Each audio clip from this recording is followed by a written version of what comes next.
In this lesson, we are looking at the third step of the ABC framework, accountability. In previous lessons, you have learned the importance of following a structured process in your learning approach, which is what the ABC model provides. Starting with awareness as the first step, today we continue to follow the ABC framework by exploring the need to have accountability in your practice, as well as cultivating the same principles in your life. As a mindset, accountability is a huge part of commitment. Setting goals is great, but unless you are willing to hold themselves accountable, real change is unlikely.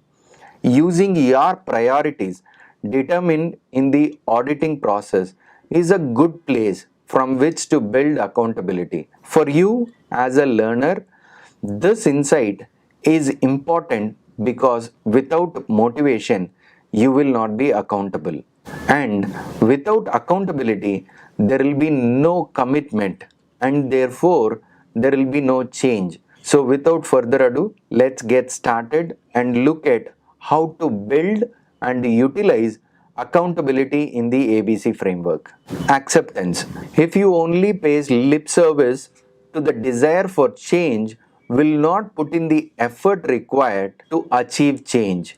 When you articulate your issues or wishes, you also become more aware of your real life abilities and the situation. This increase awareness and openness allows you to delve deeper, perhaps in unpleasant territory, to get the underlying causes or drivers of your needs.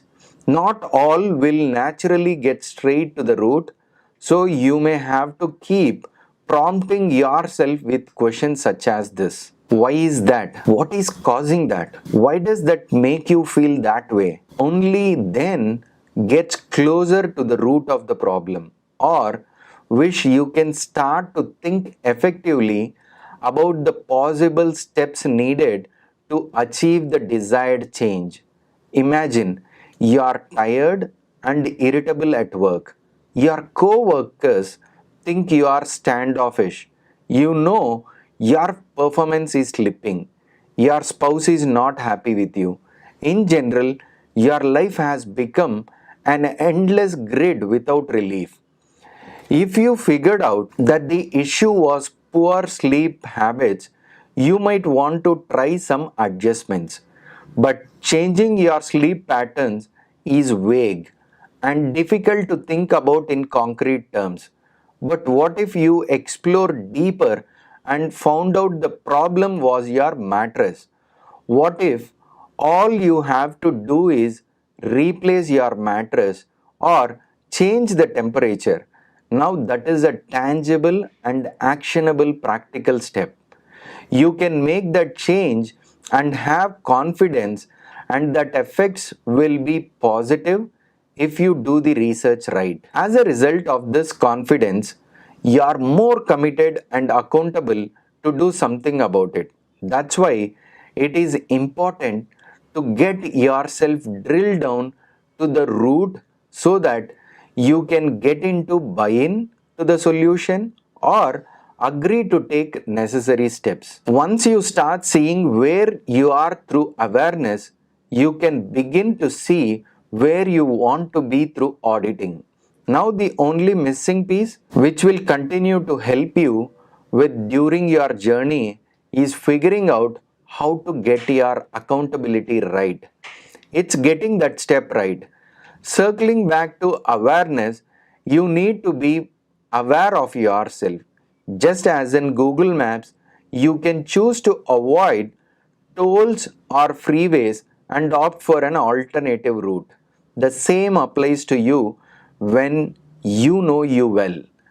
Are you the type you want to avoid tolls and freeways, or would rather choose the fastest route, knowing where you are, where you want to be, and the best way for you to get there is the basis of learning? You want to ask yourself why and when you want to achieve this outcome. Why does it matter to you? What will change and how will it benefit you? What lens are you willing to go to do this in this process? Sometimes you will focus on what is wrong in your life. By recognizing what is wrong and what's not happy for you, you are not successful. You don't feel meaningful and many more. That could be your driver.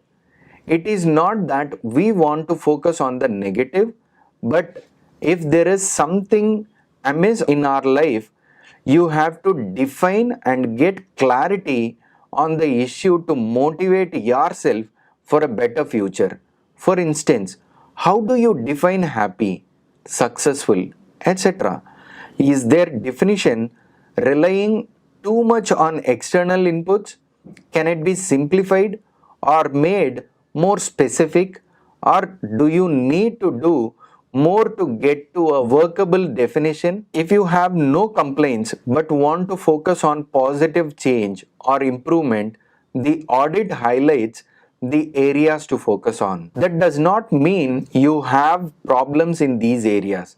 It may be in good shape, but you want to go from good to great or from great to amazing. In the process of narrowing down and defining your change objectives, you will also look at possible ripple effects. What does this mean? These are secondary and sometimes unintended consequences or results that happens when the intended outcome is pursued or achieved.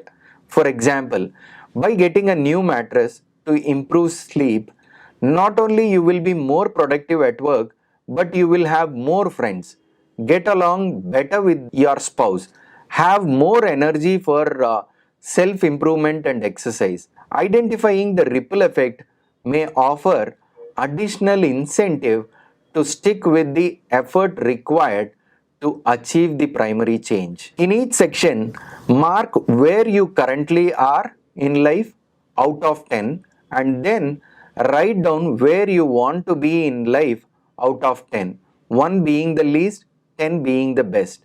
Next, all round connect the dots of where you are now and where you want to be, forming two circular shape.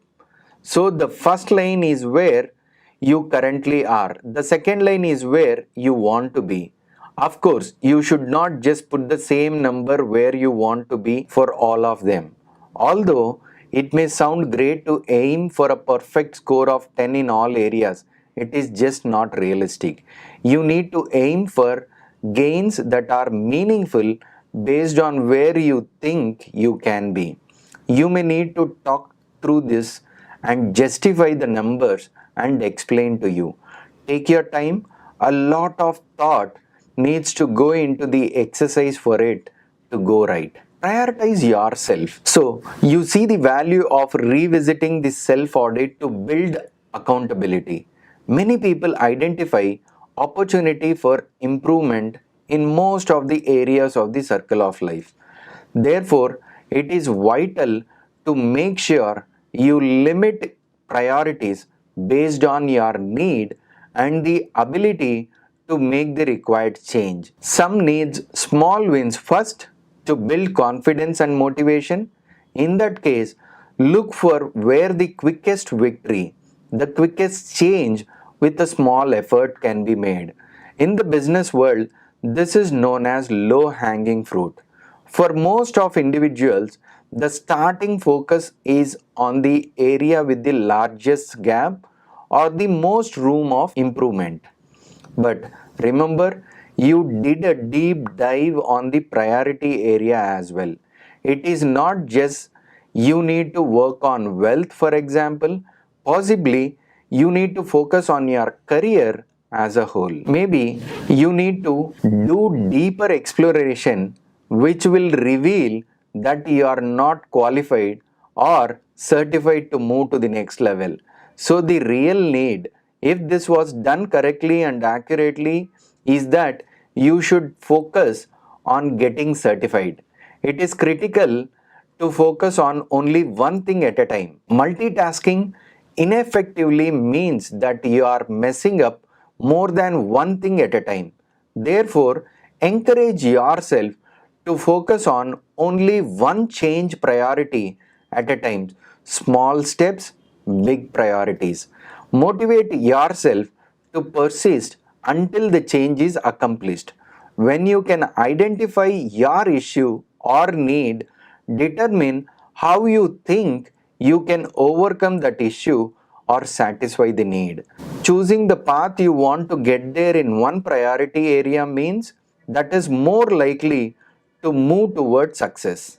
If the awareness to audit process is done effectively, the ABC framework, you will naturally feel motivated and accountable. And when you hold accountable, you have the incentive and the internal motivation to identify the solution and try to get to the desired outcome. There are one of two reasons if there is no accountability. Either you feel the problem must be the result of some external factor, someone else, or something else to blame, or you don't prioritize the problem or wish enough, which means you don't place high value on achieving the outcome. If you think the cause was purely external, then you don't believe the solution can be internal. But if you think the cause could be internal, you don't blame this something external and look inward for a solution. Therefore, helping yourself change your perspective so you can see that the issue is something you have control of is an important part of your life. Helping to change the perspective of the situation from external to internal generates accountability. So, even if the situation is external in reality, you still has influence over your attitude and your reflection. By managing your perspective, you can have a more positive reaction and minimize the negative effects. Therefore, the outcome becomes less conditional on external focus that you cannot control. As you can see, accountability is an important factor that drives forward to achieving your goals. Without this buy-in, you would likely not complete the program or not give 100% effort to change and therefore not get the result. With this important point, we conclude our discussion on the role of accountability in the ABC framework. Final thoughts before we go. For now, you have a better understanding of the value of accountability. You are ready to turn external blame for your problems or lack of progress into internal control of your perspective and reaction. You understand that buy-in is critical for success. With this important realization, you build the trust and autonomy that are the importance for change. The next lesson, we move to the B's in the ABC learning framework by exploring big goals. But before you join the next lesson, please remember to do the reflection and practical exercises first. Until next time, keep up the phenomenal work and let happiness be a choice that spreads joyful colors